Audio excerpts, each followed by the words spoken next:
What a great honor to have the chairman of the House Homeland Security Committee here in the Mid-South, back home in the volunteer state. Congressman Mark Green is in Memphis today for the Mid-South Military Appreciation Breakfast. Congressman, hope you're doing well today.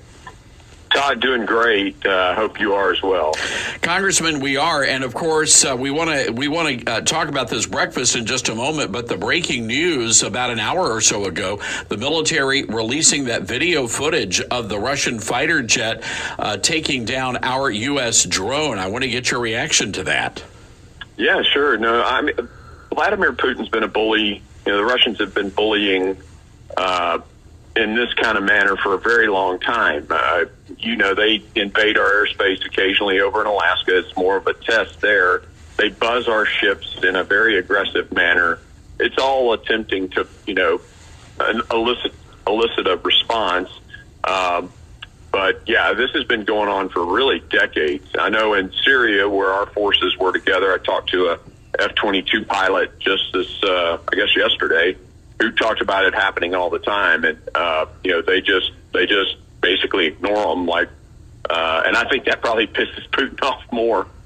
Oh, sure. I mean, and again, NBC News reporting last night that the decision to take out our drone was at the highest levels of the Kremlin. They said it did not go as high as Putin, but I'm wondering, what should our response be when they take down one of our drones like that? I think we just continue what we're doing, with the stuff in Ukraine. I mean, I understand the frustrations Americans have, and we've got to get some transparency to what's going on there, hold the DOD accountable to what they're sending. But supporting Ukraine and their sovereignty against the Russians is probably the biggest plus we can do. And I say that, I make this argument, twice last century, we waited too long and allowed a hegemon in Europe to take nations, and before long it spilled out into the world. What we want to do is make sure we never have to send an American troop there. So I'm more than willing to send a Javelin missile and a Stinger missile and match Russia there than American troops ever have to be committed. Congressman Ben Dieter here. We have heard contradicting narratives about the southern border from our administration right now.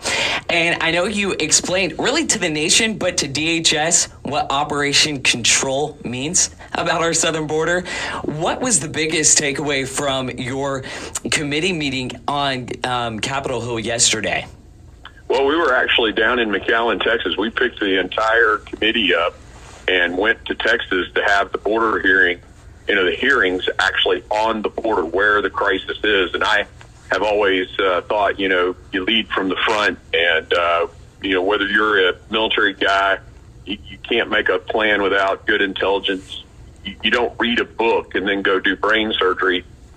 You got to the leader has to get on the ground. And so we picked the whole committee up, went to Texas, held the hearing there. Interestingly enough, I think it's been reported widely that the Democrats boycotted at the last minute. And that's like being AWOL, a soldier who just doesn't show up for work. But we had a great hearing. Chief Ortiz actually admitted when I asked him that the southern border is not secure. And he even said that 5 of the 9 sectors are not secured by our government, meaning they don't have operational control of the southern border. And who does? The drug cartels. And what they're doing is they're sending mass waves of people into the crossing sites, which, just like the El Paso thing, everybody saw that video. Well, that takes a massive response. And so the Border Patrol gets pulled from the line, and then the fentanyl and the nefarious folks that they're trying to traffic in go through those thin areas. So it's clear that the cartels are in control, and it's all because of the open door policies that are, this open border policies of this president. It's insane. It's actually killing Americans. The other thing about it is Alejandro Mayorkas had said he did have operational control when he testified before Congress. So here we have the border chief basically saying, there's one of two conclusions. Either Alejandro Mayorkas, the secretary, lied to Congress under oath, or he's totally incompetent. Well, all I can tell you, Congressman, we played this a lot during yesterday's national show. You're back and forth with Ortiz, and I had a Diet Coke and some popcorn and loving every minute of it because you took him to town. So well done, Congressman. Real quick, we know you are here for a very important reason. This is such a patriotic part of Tennessee. A lot of military veterans, and you are here for this big military appreciation breakfast. Tell us what's going on.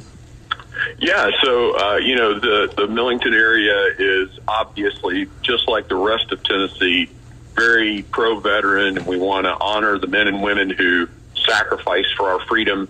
Of course, I spent 24 years in the Army, spent some time in Iraq and Afghanistan with special operations. I love coming and telling stories about the guys that I know, and so any chance to talk about them and then to talk about all veterans is something that I'll very rarely say no to. It's got to be really important for me to turn down an invitation to speak and praise our veterans. Well, they're great, and I know that they're going to love hearing from you. And we appreciate your service not only to Tennessee, but the great work you've done in the military and now on Capitol Hill. You're a fighter, Congressman, and we totally respect that. Well, thanks very much. There's lots of work to be done. Yes, there is. All right, Congressman, we're going to let you get back to the biscuits and gravy, and we hope you have a great day here back home in West Tennessee. Take care, Todd. It's great to be in Memphis.